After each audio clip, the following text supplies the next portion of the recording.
Dalam rangka meningkatkan kualitas udara lebih baik di Jakarta, Dinas Lingkungan Hidup Provinsi DKI Jakarta menggelar razia uji emisi di Jalan Supriyadi, Kelurahan Susukan, Kecamatan Ciracas, Jakarta Timur. Pelaksanaan uji emisi melibatkan personil gabungan dari Polda Metro Jaya, Satuan Polisi Pamong Praja, Dinas Lingkungan Hidup, dan Dinas Perhubungan DKI Jakarta. Kegiatan diawali dengan apel bersama yang dipimpin Kepala Dinas Lingkungan Hidup Provinsi DKI Jakarta, Asep Kuswanto. Asep Kuswanto menjelaskan operasi dilakukan sebagai wujud nyata pemerintah Provinsi DKI Jakarta dalam upaya pengendalian pencemaran udara.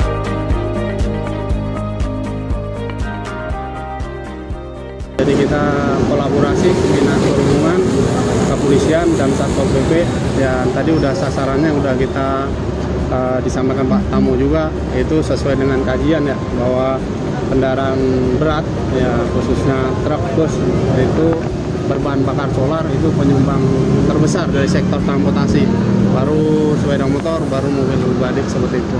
Jadi kita sasar yang paling besar dulu penyumbangnya.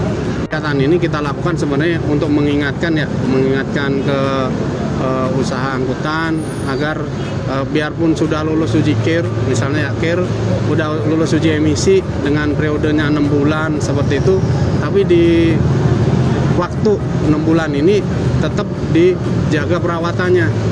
Gitu, kita mengingatkan di situ. Jadi ternyata pas kita lihat ternyata lulus KIR, tapi pas kita uji di sini ternyata mungkin perawatannya ya kita, jadi jangan sampai kita pengen itu Pemprov DKI Jakarta itu meminta pemilik kendaraan, perusahaan itu jangan abai dengan kewajibannya itu, karena kan udah ada aturan-aturan yang udah jelas. Terus kondisi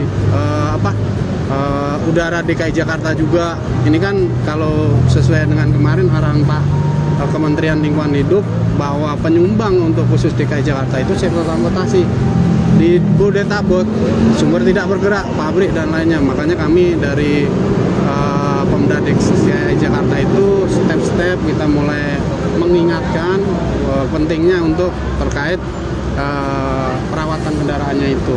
Kegiatan hari ini kita untuk mengantisipasi adanya kegiatan-kegiatan usaha dari angkutan yang kira-kira kemungkinan mereka tidak lulus uji emisi, sehingga kita hari ini melakukan operasi terhadap angkutan umum baik truk maupun bus yang nanti tidak lulus uji emisi akan kita bawa ke sidang justisi di Pengadilan Negeri Jakarta Timur.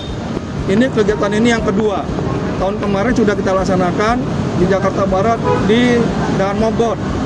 Jadi ini bukan yang pertama, ini yang kedua. Kegiatan sudah pernah kita laksanakan. Jadi kita sasaran utamanya adalah angkutan umum yang menyangkut bus dan truk.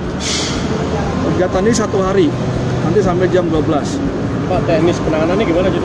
Jadi setelah di-stop sama kepolisian dan Disub, diuji emisi sama Dinas LH, kalau dia tidak lulus uji emisi, maka KIR-nya dan bukti tidak lulus uji emisi dibawa ke Satpol, ke penyidik Satpol untuk di BAP dan kemudian diajukan ke pengadilan untuk sidang justisi.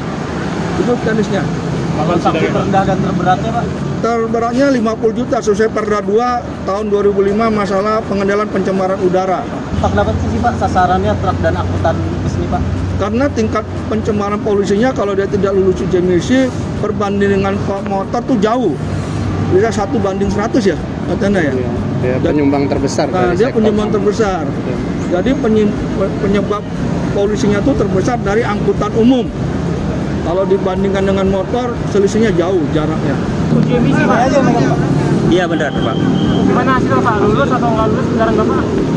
Hasilnya kagak lulus Pak. Nanti disampaikan gimana Pak dari petugasnya Pak? Apa ada sanksinya atau gimana? Sanksinya besok dari pihak Taratak. Saya kan dari Taratak harus menghadap ke alamat tersebut. Alamat yang tertera di sini. Tadi apa yang diambil Pak? Maksudnya KIR Bapak, SIM atau apa? Cuman buku KIR. Buku KIR. Kenain bayar denda juga atau enggak Pak? Kalau masalah bayar denda di sini nggak ada. Nggak tahu kalau urusan besok di kantor. Soalnya Kak, ini kan urusannya kagak lulus pasti ada sanksi. Pak, tapi memang Bapak sendiri tidak melakukan perawatan secara berkala ke mobilnya, Pak? Perawatan berkala. Tapi tadi nggak lolos gimana tuh, Pak? Ya kemungkinan ya keadaan mobilnya kali udah tua. Tim Liputan Kominfo Jakarta Timur melaporkan.